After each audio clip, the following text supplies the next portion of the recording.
What kind of crazy things do realtors do for their clients when they really care about them? Well, stick around and let's get real, Lehigh Valley.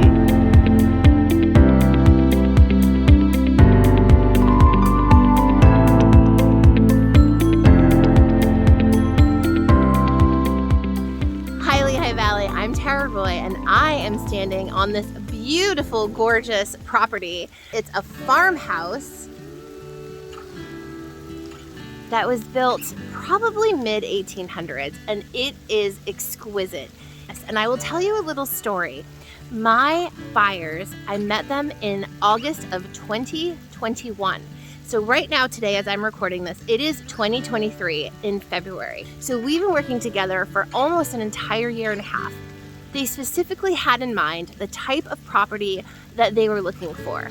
The husband, he grew up in an old 1800s farmhouse, and he wanted the same experience for his children. And so for the year and a half, we have been looking for this property. Now, the moment that we pulled onto this gorgeous, gorgeous property, I knew in my heart that this was it. This was the property that we had been looking for. And turns out, it was. We are under contract now on this property. So I'm helping out the sellers because they are unrepresented by a real estate agent. They paid a brokerage to put their listing on the MLS, but they have no seller representation.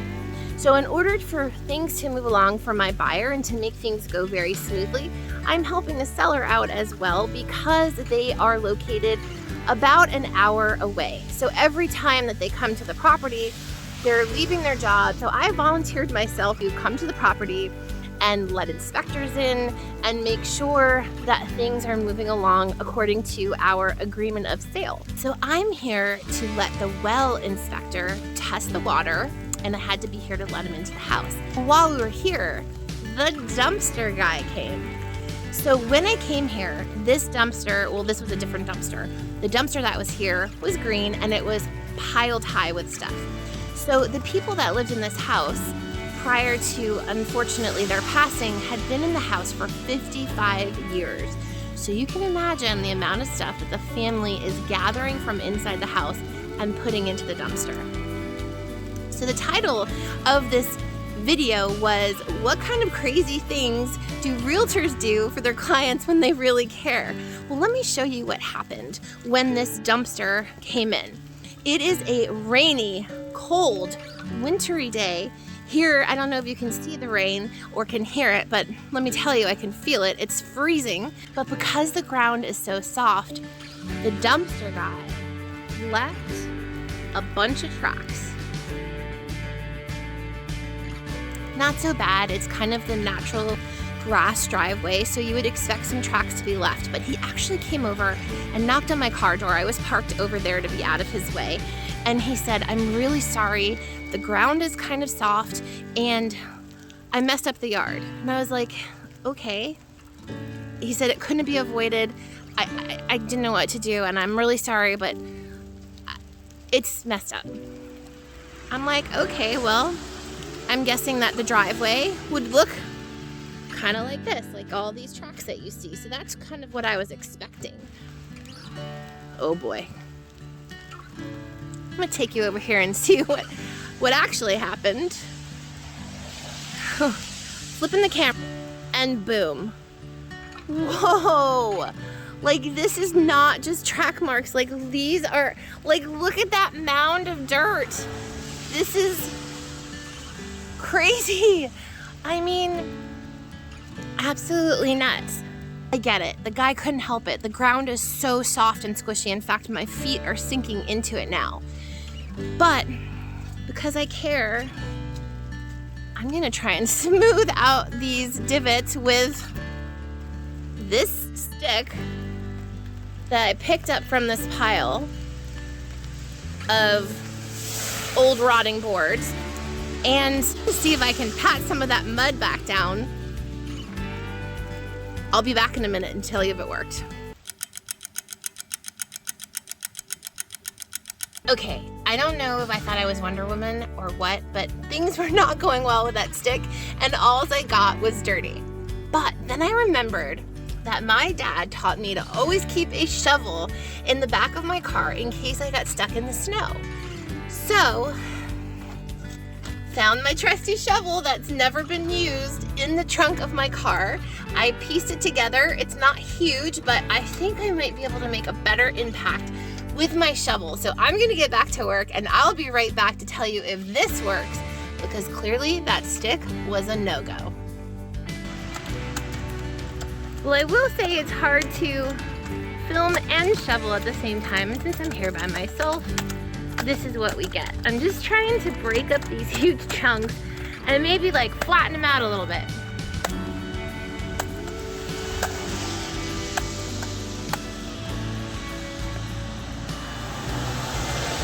All right, so I've been at it for about 25 minutes.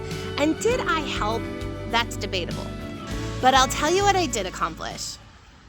I got mud on my face. I'm a big disgrace. I also got mud all over my favorite shoes and my pants. There's my shovel.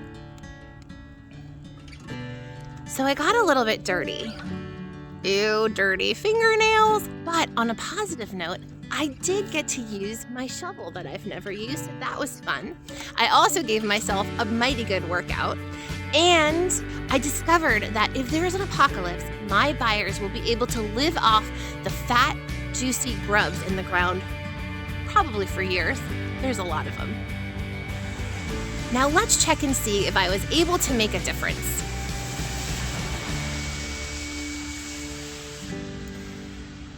All right, here's the area that I stamped down.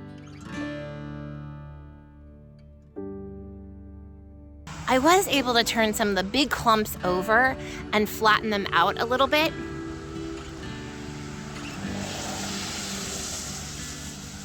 Is it perfect? No. Is it better? I think so. Okay, so now as a consolation prize for watching this video, I'm gonna give you a tour of this gorgeous property. Behind my car here, this is a spring house. So under this structure, a spring runs, okay? Behind the dumpster is a 4-story barn. It's absolutely gigantic. There's so much space in there. We don't even know the square footage, but it is huge. 4 full stories. In the bottom, there's lots of room to keep animals like goats and chickens and bunnies. So it's a functioning barn, and it is so big. Now I'm gonna go ahead, I'm backing up a little bit. Trying not to slip in this mud, but I'm gonna turn the camera because I want you to see this awesome summer kitchen. Look at that. Back in the 1800s, they used to build these outbuildings and they'd call them summer kitchens.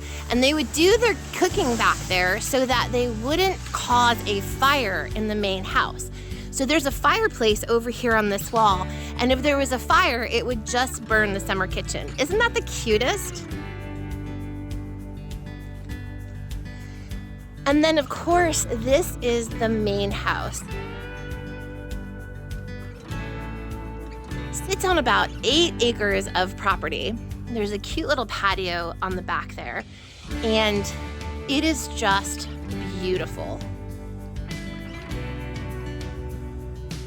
All right, I'm gonna go in and give you a high-speed tour of the inside of the property. Of course, I'm gonna kick my muddy shoes off first. I do wish I gathered footage before they started to remove all of the contents of the house because it was decorated so cute and so old school. But you are gonna still be able to see the amazing charm of this 1800s farmhouse. Let's go inside. Kick those shoes off. Oh, look. Good thing they have one of these. Get that mud off.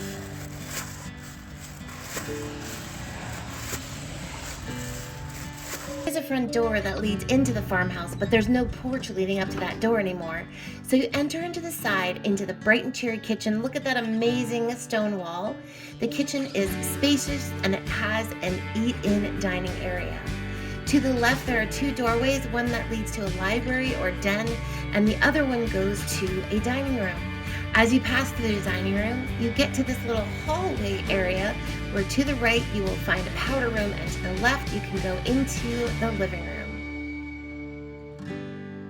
There's the powder room. We're gonna loop around this first floor a couple of times because we can. There's that front door on the right that leads to nowhere. And this is the living room. Plenty of room for some couches and a television. And if we go through here and around to the right, we're now in that den/library. That's where we were standing just a moment ago in the kitchen. Lots of room for books. And we're just gonna pass right through this little hallway again past the powder room, and we're gonna head up to the second story.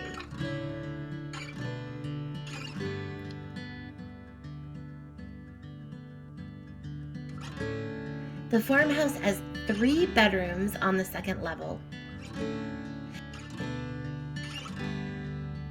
And the bedroom to the immediate right is the primary bedroom, which has an ensuite bathroom and a large walk-in closet.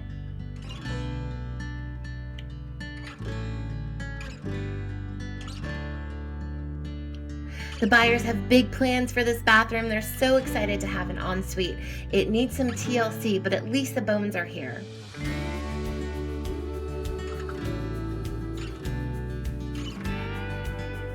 Heading back out onto the landing, directly across from the primary suite is the second full bathroom on the second floor. A nice deep tub, toilet, and a linen closet. And then you have the smaller of the 2 non-suites. A couple of closets and a cubby hole. And then directly across from the top of the stairs is the larger of the 2 non-suite.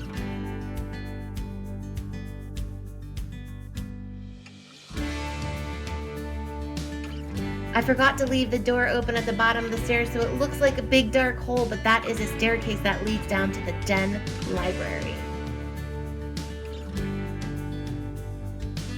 Let's take the stairs on top of that other staircase up to the attic, where there is a bonus bedroom/office, or whatever they'd like to use it for. It was a bedroom, but it can't really be a bedroom because there's no egress out, but a perfect space for an office and maybe a guest bedroom where people stay every once in a while. On the other side of the attic, it truly is just an attic of storage space. There is a staircase that leads down to the master bathroom and then another side of storage space. All right, Lehigh Valley, I hope you enjoyed watching some of the crazy things realtors do when they care about their clients and getting a tour of this beautiful 1800s farmhouse. Thanks so much for watching, and I'll see you next time. If you found this video helpful, please like and subscribe by clicking the button on the bottom right-hand side of the video. Also, click the bell to be notified when new video content is released so you don't miss a thing.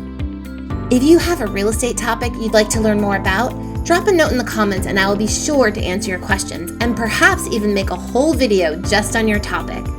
See you next time, Lehigh Valley.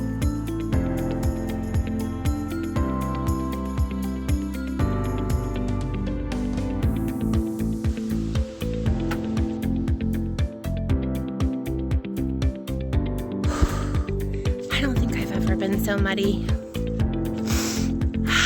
So sniffly too. And the house has been,